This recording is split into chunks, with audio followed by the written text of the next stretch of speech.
ሰላም ሰላም፣ እንዴት ናችሁ የአገሬ ልጆች? ሰላም ናችሁ ወይ? በያላችሁበት ሰላም ሁኑልኝ፣ ሰላማችሁ ይብዛ። ዛሬም በጣም የጨነቀን ቀን ነው። የምንወዳቸው በጣም የምንጠብቃቸው ሀይሚና ብሩክ አልመጡም። ሌሎችን ሰዎች ስናይ የነበር ነው። እንግዲህ የተለያየ ነገሮች ሀሳቦች በሁሉም ዙሪያ ተነስተዋል። በእነ ሀይሚና በእነ ብሩኬ ዙሪያ የተለያዩ ሰዎች የተለያየ ነገር እየሰሩ ነው። እነሱም ስንጠብቃቸው ዛሬም እንግዲህ አልመጡልንም።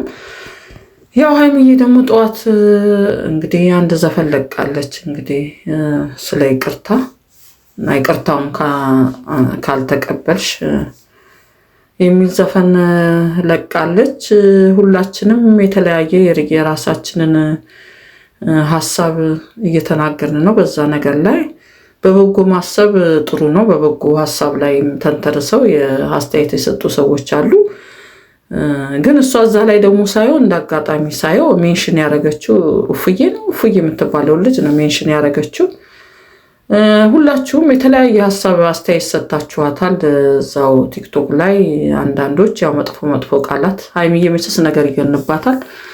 የተለያየ መጥፎ አስተያየት የሰጣችሁም ሰዎች አላችሁ። እዛው ቲክቶክ ላይ ኮሜንት ያደረጋችሁላት ሰዎች አላችሁ። ጥሩም ደግሞ የምትወዷት ደግሞ በጣም የምትወዷት የእሱ አድናቂዎች ደግሞ ጥሩ ኮሜንትም ጽፋችሁላታል። ያው አብረው እንዲሆኑ ተመልሰው በይቅርታ ብዙን ነገር ማለፍ እንደሚቻል እኛም አልገባንም። እንግዲህ የውስጥ ግጭታቸው ያው ያዘነችው ነገር እንዳለን ያወቅ ነው። ትናንትና ትንሽ መተውልን ነበረ። ያው ሀይሚም እሄዳለሁ ብላ እንግዲህ እንዳትሄድ አድርጓት እንድትመለስ አድርጓታል። ብሩክ እንዲሰክኑ ልክ ነው። ግን እኮ የብሩክን ሀሳብ በአንድ በኩል እኔ እቀበላለሁኝ። ያው ከሁለቱም በኩል ነኝ ያለሁት። ግን ብሩክ እንድሰክን ወይም እንዴት እስከሚበርድ ድረስ ለምን አትጠብቅኝም? በወቅቱ ተናድጃለሁ ነው ነገሩ። ልክ ነው። ከሁለት አንዳቸው መሸነፍ አለባቸው። ሰከን ማለት አለባቸው። ሁለቱም በአንዴ ቱግ ካሉ ጥሩ አይመጣም። አንደኛው ሲናደድ አንደኛው ደግሞ መስከን አለበት። አንደኛው ሲቆጣ አንደኛው መለስ ማለት አለበት። ሁለቱም ሰዎች በአንድ ላይ አለቃ መሆን አይችሉም። በአንድ ቤት ለምሳሌ ሁለት ሰዎች አብረው ሲኖሩ ሁለቱም አለቃ መሆን አይችሉም። አንደኛው ታዛዥ መሆን አለበት። ያው ታዛዥ ማለት በመጥፎ ጎኑ አይደለም ማለቴ የግዴታ ራስን ዝቅ ማድረግ ዝቅ ብሎ ይኖር ማለት ሳይሆን አንደኛው መለስ ማለት አለበት። አንደኛው ተቆጪ ከሆነ ደግሞ ስንናደድ ከውስጣችን የተለያዩ ክፉ ቃላቶችን ልናወጣ እንችላለን። ያው ነገሮች ያጣላቸውን ትክክለኛውን ግጭት ባናቀውም የሚያጋጫቸው ነገር እንደተፈጠረ አውቀናል ካነጋገራቸው ትላንትና። ግን በዛ ውስጥ ስናደድ እኔ ማናችንም ብንሆን ስንናደድ የምናወጣቸው ቃላቶች መጥፎ ናቸው። በኋላ ነው ንዴታችን ከበረደ በኋላ እናስታውስና የተናገርነው ነገር ትክክል እንዳልሆነ የሚገባን ከቆየ በኋላ ነው። ግን በወቅቱ እኛ ንዴታችንን የምናበርድበትን መንገድ ነው የምንፈልገው። በቃ በዛ ሰዓት ደግሞ ሁለቱ እስከዛሬ አብረው ሲኖሩ ሁለቱም ጸባይ ይተዋወቃሉ ብዬ ነው የማስበው። ያው የተወሰነ ያሉበት እድሜም ራሱ ደግሞ ልጅነት ነው። ያሉበት እድሜም ከባድ ነው። ወጣትነት ነው። እድሜያቸው ገና ነው። ያው ጋል የሚሉበት እንትን ነው። ግን ሁለቱም አንድ አይነት ባህሪ ሲኖራቸው መጥፎ ነው። በዚህ አጋጣሚ ያው እሱ አንድ ቀን ነው ያኮረፍኩሽ፣ ምን አለበት ብትታገሺ ትንሽ አንድ ቀን ባኮርፍ ምንም ችግር የለውም ማለት እኔን ንዴቴ እስከሚበርድ ነው። ከዛ በኋላ ንዴቴ መለስ ሲል አናግርሻለሁ። በተፈጥሯችን እንደዚህ አይነት ሰዎች አሉ። እኔ የሚያጋጠሙ ሰዎች አሉ ማቃቸው።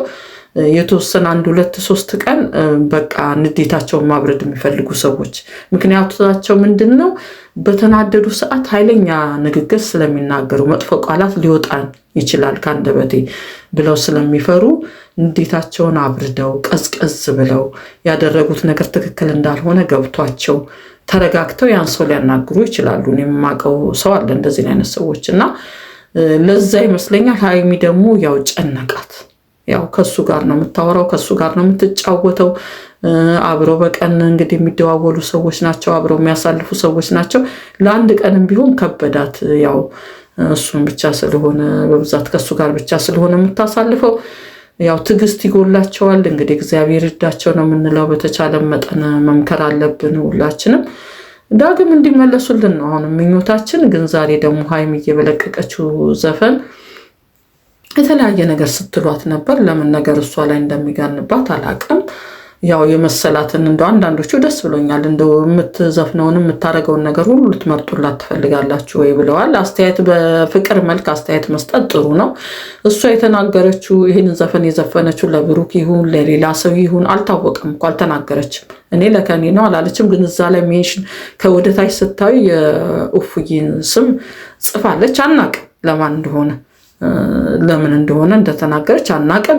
አውጥታ የነገረችን ነገር የለም፣ የምናውቀው ነገር የለም። በማናውቀው ነገር ላይ የማይሆን ትርፍ ቃል ባንናገር ጥሩ ነው። እሷንም ባትናገሯት፣ ባታሳዝኗት። ሴት ልጅ ነች፣ ትንሽ ልጅ ነች።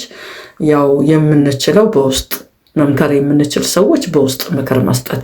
ባየችው ጊዜ ባታናግርም በዚህ ሰዓት ሁለቱም ስልክ አያነሱም። ይሄ የታወቀ ጉዳይ ነው። አንድ ነገር ሲሆኑ ወይ ፕራንክም ከሆነ በዚህ ሰዓት አያነሱም። እሷም ትላንትና ተናግራለች እኮ የብዙዎችን ቴክስት አልመለስኩኝም፣ ምን እንደምላችሁ አላቅም። ለአንዱ መልሼ ደግሞ ሌሎች ደግሞ የሚጎዱ ሰዎች አሉ፣ ስለዚህ ለማናቸውም መልስ አልመለስኩኝም ብላ ይቅርታ ጠይቃለች። ሁለቱም አያነሱም፣ አይመልሱም። ስለዚህ አሁን ለማን እንደሆነ በማታውቁት ነገር ላይ ከየት ማስረጃው እንደምታገኙት አላቅም። ወይም ራሳችሁ አእምሯችሁ ፈጥሮ ይሁን አላቅም። በቃ ከብሩክ ጋር እናያይዘዋል። ሊሆንም ላይሆንም በራሷ ጉዳይም ሊሆን ይችላል። ወይም ደግሞ እሷ አውቃ ይሆናል ይህን ሙዚቃ የፈጠረችው አውቃ እስቲም እኛን ደግሞ እንድንጫጫ ሌላ ነገር ለመስራት ፕራንክም ለመስራት ሊሆን ይችላል። እና ባትናገሯት ጥሩ ነው። ነገሮችን እነሱ ሲጨርሱ ፈተውት ሲጨርሱ መጨረሻ ላይ ያሳውቁናል እንግዲህ ያለውን ጉዳይ። ያው ጥቅስም ያወጣች ነው። ባወጣችው ጥቅስ ላይም ደግሞ በጥሩ ጎኑ ማየት ነው። ጥቅሶች አንዳንድ ጥቅሶች ያው ትጽፋለች። ለእኛም ትምህርት የሚሆነን እኮ ነው ጥቅሱ። የምትጽፋቸው ጥቅሶች ለእሷ ብቻ በእሷ ብቻ እንተርጉመው። ጥቅሱ በጣም ጥሩ የሆነ ጥቅስ ነው የምትለቀው ሀይሚዬ። በጣም ደስ የሚል ትምህርት ያለው ጥቅስ ነው። አጠገባችሁ ያለ ሰው ያላወቀውን የሩቁ ሰው ነው። አሁን ባጭሩ ነው ስነግራችሁ፣ ቀጥታ እሷ ያለችው። በሩቅ ያለው ሰው ግን የእናንተን ማንነት ያውቃል። እንደዛ አይነት ነገር ነው የተናገረችው። ነገሩ ይገብቶኛል። ትምህርት ይሆናል እኮ ለእያንዳንዳችን ትምህርት የሚሆኑ ጥቅሶች ናቸው የምትለቃቸው ጥቅሶች። እና ለራሳችን ብለን ብንወስደው የተለያየ ስም ባንሰጣት ጥሩ ነው። ድሮ በጨዋነቷ አይደለም እናቃት፣ ከልጅነቷ ጀምረን እናቃታለን ነው የምትሉት ብዙዎቻችሁ። ስለዚህ የምታቋት ከሆነ ድጋፋችሁን እስከ መጨረሻው ድረስ ብትቀጥሉ፣ ስትደክም አብሮ መድከም፣ ስትነሳ ደግሞ አብሮ መነሳት፣ ስትደክም ማበርታት ቢሆንስ? እንደዛ አድርገን ብንታገሳት መልሱን ወይ ነገ ተነገ ወዲያ ልናገኘው እንችላለን። እና የተለያየም ነገር ታወጡባችኋላችሁ። ይሄ የፈረደበት አንድ እዛ የተዋወቁት አብራ እንግዲህ ፕራንክ የሰራችሁ ልጅ ቢኒያምን ፎቶ እያወጣችሁ አብራችሁ ከሱ ጋር ፍቅር ይዟታል እያላችሁ የምታወጡም ሰዎች አላችሁ። ይሄ ለእናንተ ለኦዲየንሶቻችሁም ጥሩ አይደለም። ብዙ የሚወዳት ብዙ የሚያደንቃት ብዙ የሚከተላት ህዝብ አላት አይደል? ሰዎች አሏት፣ ኦዲየንስ አሏት ማለት ሀይሚዬ። እና ለነሱም ጥሩ አይደለም። ይሄ ልጅ አፈቀርኩ ብላ ሀይሚ ወጥታ ተናግራለች። ወይም ከሷ ጠብቃችሁ ቢሆን ልጁም እኮ ፍቅር አለን ብሎ አልተናገረም ወይ ወጥቶ? ወይ ሀይሚ ፍቅር ይዞኛል ከሱ ልጅ ብላ ፕራንክም አልሰራችም፣ ወጥታም የተናገረችው ነገር የለም። ለምንድነው በራሳችን አእምሮ ነገሮችን እያየን የምንተረጉመው?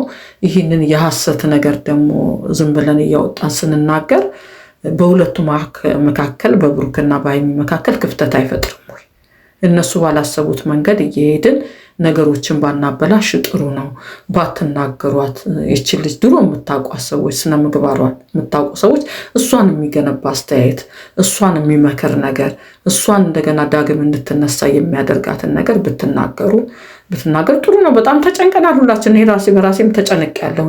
ነገር ግን በትዕግስት ብንጠብቅ ነገ ተነገ ወዲያ ደግሞ ሰላም ሆነው እንዲመጡልን ብንጸልይ በምታረገው ነገር ደግሞ አይዞሽ ብንላት ጥሩ ነው ብዬ አስባለሁኝ። ለዛሬው እኔም በጣም ከፍቶኛል ስላላየኋቸው፣ በዚሁ ባበቃ ደስ ይለኛል።